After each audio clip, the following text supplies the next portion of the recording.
અર્થસભર અને સત્વથી સભર એન્ટરટેનિંગ રીતે જે વાત રજૂ થઈ એને જ સાબિત કરી આપ્યું કે why RJ Dhvanit is as I said લોકપ્રિય.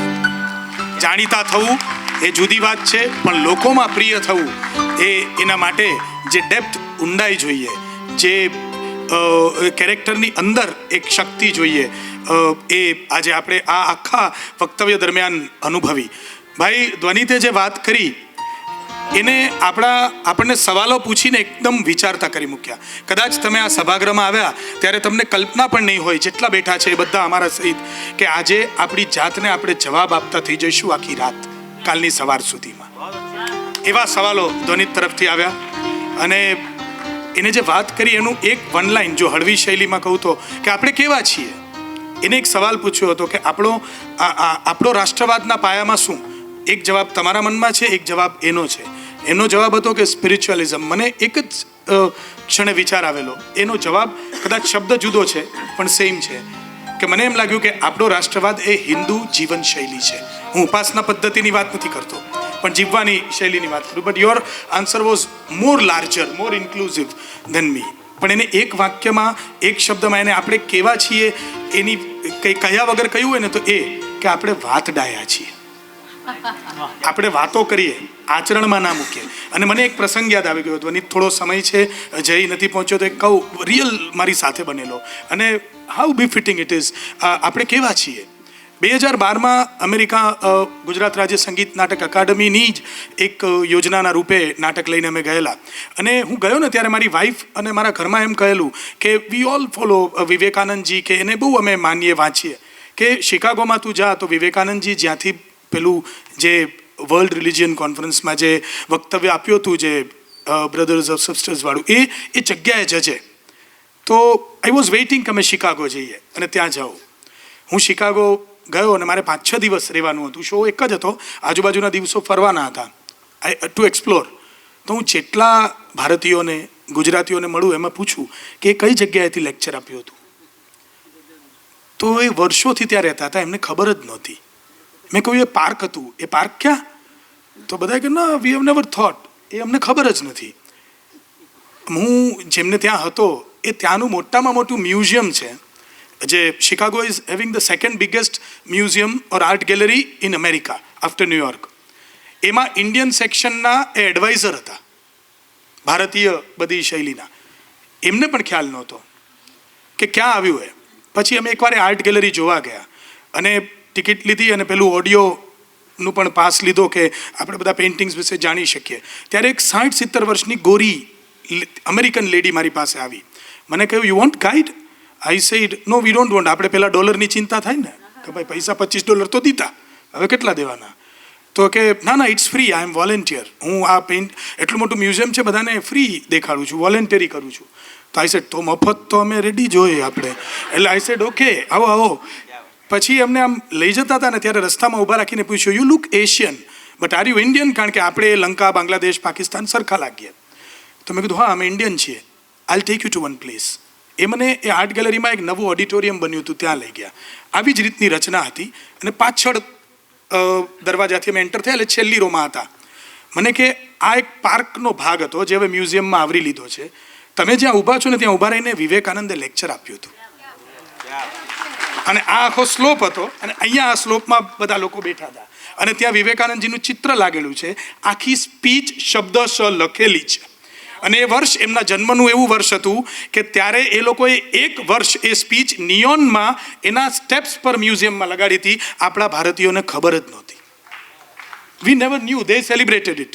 અને મેં ત્યાં ઊભા રહીને મારા આમ ગૂઝબમ્સ, વોટ યુ સેડ, એ મને ફીલ થયું. મેં મારી વાઈફને ફોન કર્યો અને વી વર થ્રિલ્ડ કે હું ત્યાં એકચ્યુઅલી ઊભો છું અનાયાસે. આપણે આવા છીએ.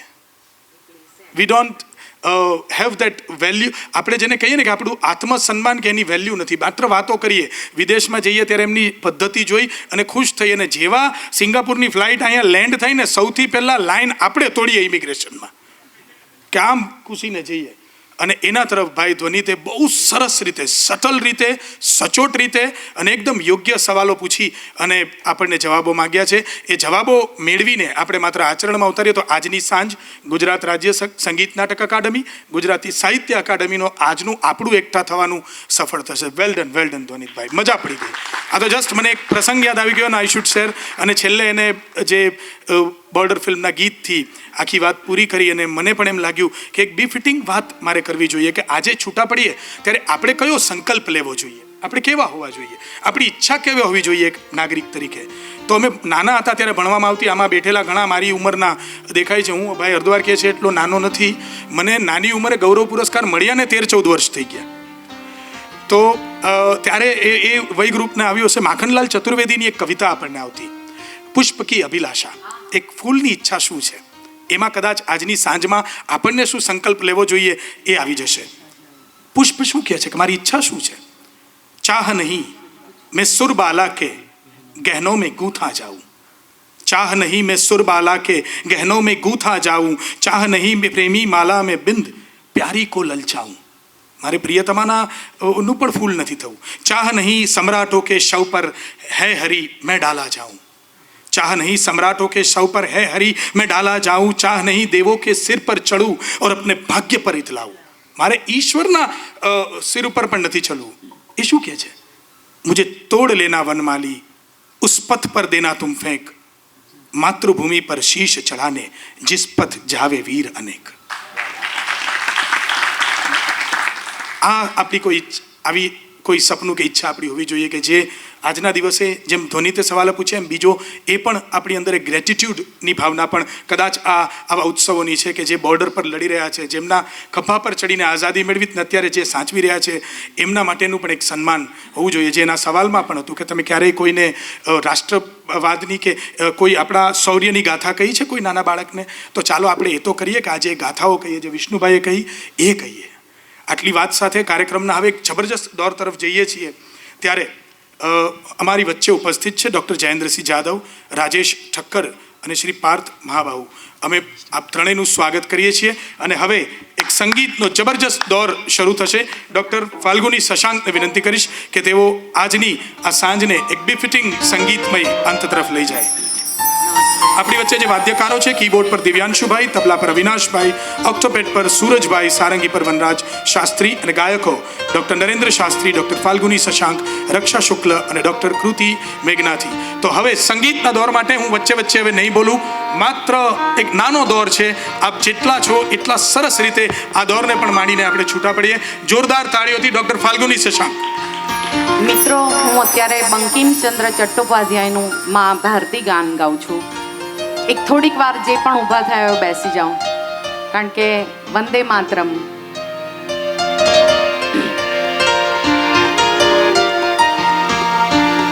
વંદે માતરમ, मातरम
થશી આફત ખડી છે, ખબર છે એટલી કે માતની હાકલ પડી છે। જીવે માં માવડી એ કાજ મરવાની ઘડી છે, ફિકરશી જ્યાં લગી તારી અમો પર આખડી છે।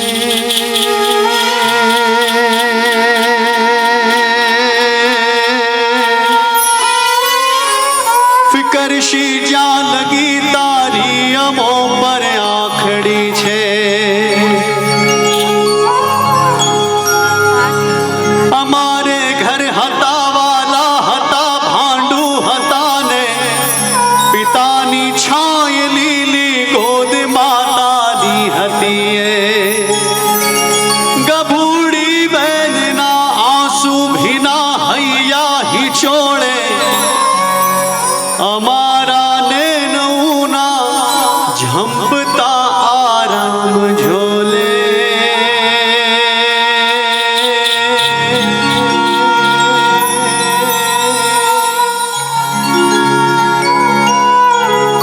અમારા ને નૌના ઝંપતા આરામ ઝોલે।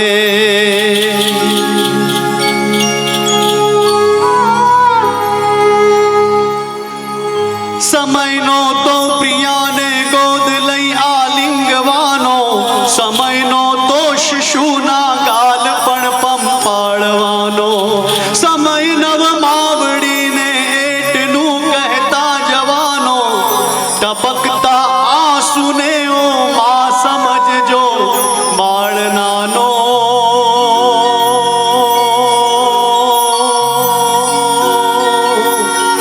ટપકતા સુને ઓ માં સમજજો બાળ નાનો।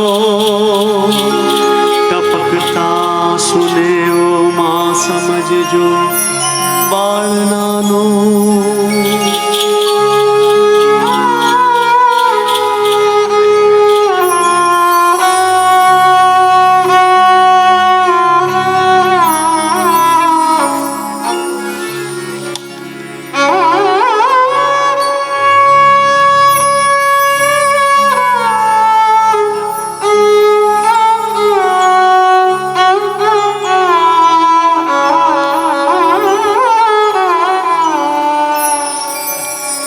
રક્ત ટપકતી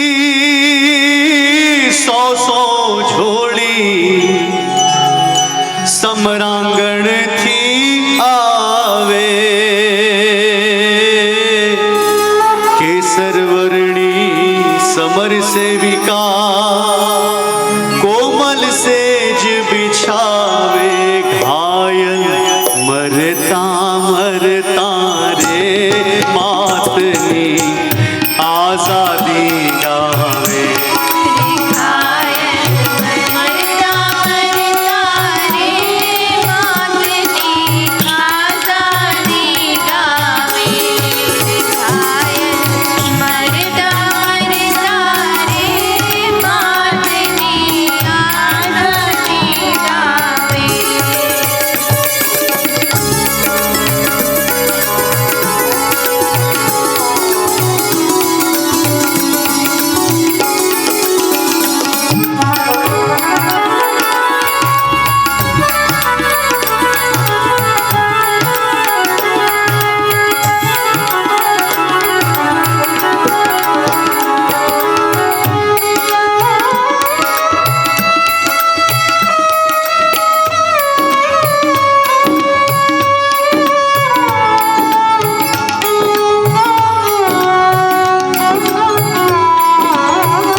सुत वीरनी शोणित भीना पति सुतवीरनी रणशैया पर लड़ती मुख थी क्षमा क्षमा करती माथे कर मीठो धरती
सुतेलो अण पूछो अण पीछेलो कोई नो अजान लाडीलो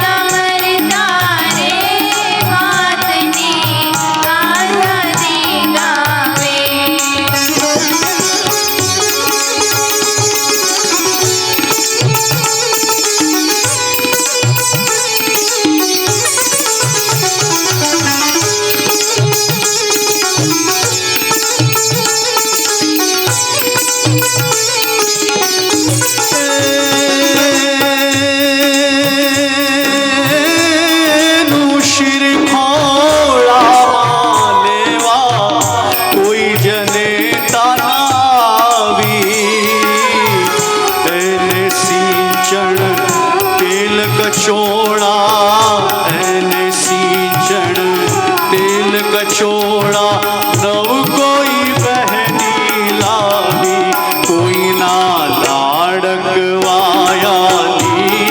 न कोई खबरे पूछावी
मेरा कर्मा तू मेरा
लब पे आती है दुआ बन के तमन्ना मेरी, जिंदगी शम्मा की सूरत हो खुदाया मेरी।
આજના કાર્યક્રમની અંતિમ પ્રસ્તુતિ વિશ્વ પ્રસિદ્ધ રાજેશભાઈ કસુંબીનો રંગ.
राज मने लाग्यो कसुंबीनो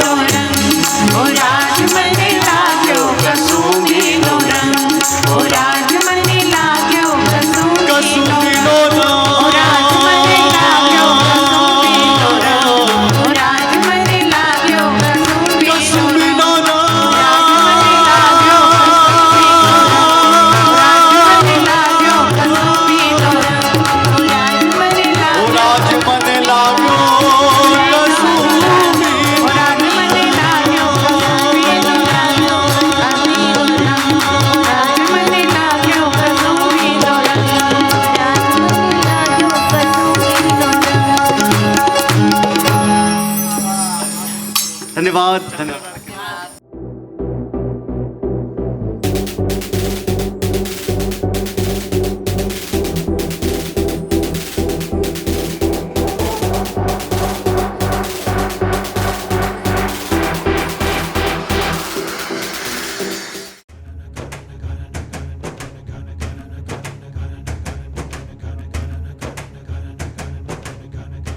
અવનવી માહિતી મેળવવા અમારી ચેનલને સબસ્ક્રાઇબ કરો અને બાજુમાં આપેલ બેલ આઇકન પર ક્લિક કરો.